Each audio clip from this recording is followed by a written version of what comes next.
My name is Daniela Menendez and my Panther ID is 615-6244. Hi, Professor. My name is Daniel Rodriguez. Panther ID is 299-1491. Hi, Professor. My name is Daniel Cruz. My Panther ID is 604-2413. So this course is EEL 3110C, RVC 1218, lab number 1, measurement of simple resistive circuits. Today is September 17, 2001. We'll be probably posting this tomorrow. The objectives: we're going to use data acquisition board and software-based instrument to supply and measure voltages and currents in the circuit. We're also going to recognize and construct linear DC circuits and conduct experimentation to verify results of the simulation. We're going to troubleshoot experimental setup and resolve problems.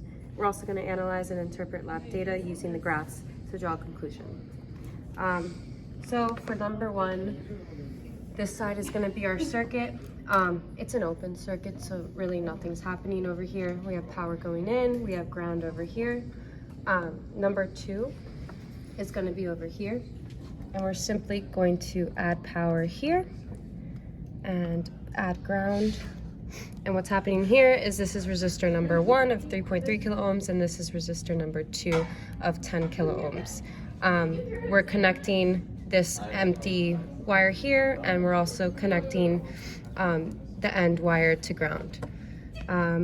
Moving on, number 3 is another open circuit. There's not much happening here, and this is what we did, right?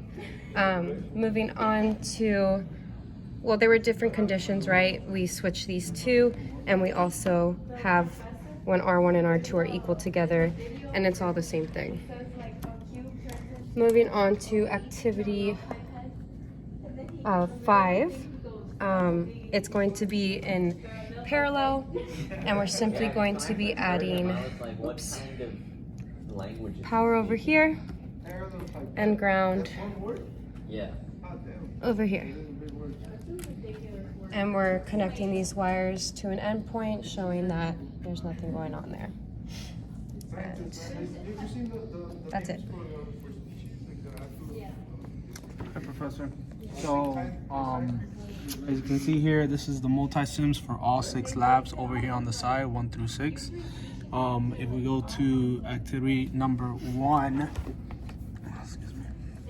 we can kind of see that we set up the circuit here, and if we run it, we get the different voltages, the voltage difference between what was requested of us, and we also get the current as well. And so this is lab 1, and the values will be explained in our theoretical, which they both match. So here's activity number 2. If we run it, again, we get the current and the difference in voltages between different areas that are requested of us. As you can see, some of them are 0 because this is there's really nothing going on here when it comes to change in voltage, because there's no resistors or anything that's affecting that. Lab number 3, to run it, we have the meter here. It's reading 0 because there's no power going on here, so there's really nothing going on with this one.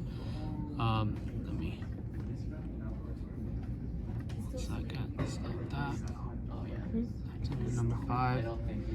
Here we have number 5 again. We have the currents, change in voltages and different currents. Again, all of these match our theoretical numbers, which was good. Again, here's our meter, reads 0 because there is no power in this entire system. And then activity number 6, it's kind of a mess, but I'm sure you appreciate it. You can see again, after running it, we have changing voltages in different areas where it's either 4, -4, or nothing at all, and then we have different currents in different areas. So for the conclusion and theoretical of our activities, we can observe in the activity 1, the voltage that we got in each place, it was the same as we saw previously, and when the circuit is open, we have no voltage. There's also power in BE because they're the same points, and we can observe that the CE and BA because the circuit is closed. For the second part, we can observe that the numbers were the same as we saw previously, and that there's no current for I2 and BA. There's also no voltage for BE because it's a closed circuit. And for voltage, if the AD is close, and there's also current going through there. For the third activity, the resistors are in series, so you just have to add the resistors to get in the same line. For the fourth activity, the current is the same for all the resistors because they're in series. In the activity 5, since the resistors are parallel, we get the same power. For 6, there's no voltage for A and F and AD because they're all the same point. And also you can observe that we have current in some of the power sources because of the circuits is in parallel. Thank you so much. So did the system do what we wanted? For the most part, it did. We had some disagreements between my deck and Multism. Were our objectives met? Yes, we did everything. We tabulated our results, and we also put it in the simulation and made a circuit board. Difficulties overcome. We didn't know what an open circuit would mean for the results, and now we know. Experiences gained. Yes, we're always learning, and we're always doing better. Thank you.